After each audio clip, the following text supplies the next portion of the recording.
Hello, hello, hello! Welcome back to HGTV Handmade. We're the Crafty Lumberjacks. Today we're going to be making Kokedama. Also known as a string garden or a moss ball. It's a form of bonsai and it's beautiful. So to start this project, you're going to want to work with a wet mix. That's right. Originally you need a bonsai soil, but that's really expensive and hard to find. So we're going to be using two types of soil. 80% of a heavy potting soil and 20% of a peat soil or a soil that's enriched with clay. You really need it to be dense because we're going to be forming that soil into a ball. Yes, and to form the ball, you want to use a wet mixture here. So we already mixed up our soil, and I'm going to add a little water and kind of check the consistency as I go. You need it wet enough that it's going to stay together and keep the shape of a ball. You want your ball to be about the same size as your plant here. So about like the size of an orange or a softball. If your soil gets too moist, you can just kind of squeeze it and drain it out.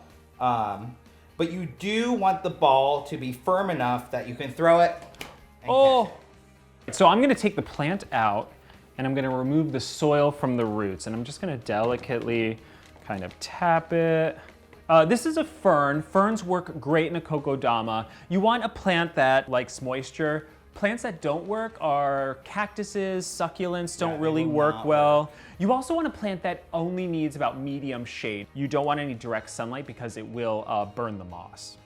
There we go. That looks pretty good. And now I'm gonna take some sphagnum moss and wrap it around the roots. We use sphagnum moss because it holds moisture really well. So now we're gonna go back to our soil ball here, and we have to break it apart so that our plant can fit in. You would think it's hard to break it apart, but it's really simple. Let's see if it works here on camera.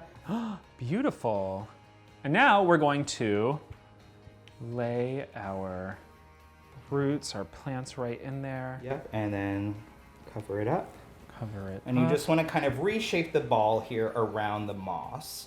You might have to grab some extra soil and fill in the cracks. All right, guys, now we're going to wrap our soil with some living sheet moss. So we got this at our nursery.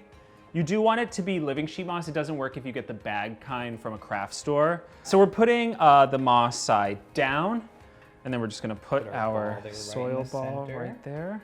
All right, now we are going to start to wrap our moss ball. It's just like a present. We're just gonna kind of go around. We want it nice and taut. And while Andrew's doing that, I'm gonna get our twine ready. You can use any kind of cotton rope, cotton string, twine, and we're gonna use about 3 yards to wrap our kokedama.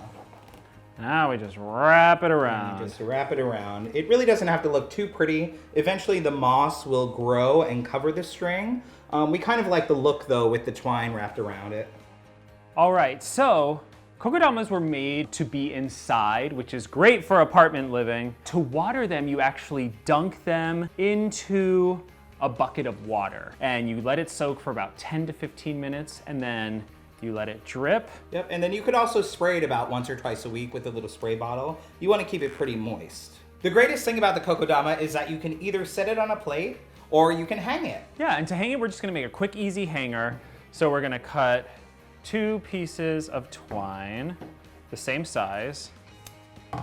All right, and then we're just gonna tie the ends together. Making it like a little basket or a little net for it.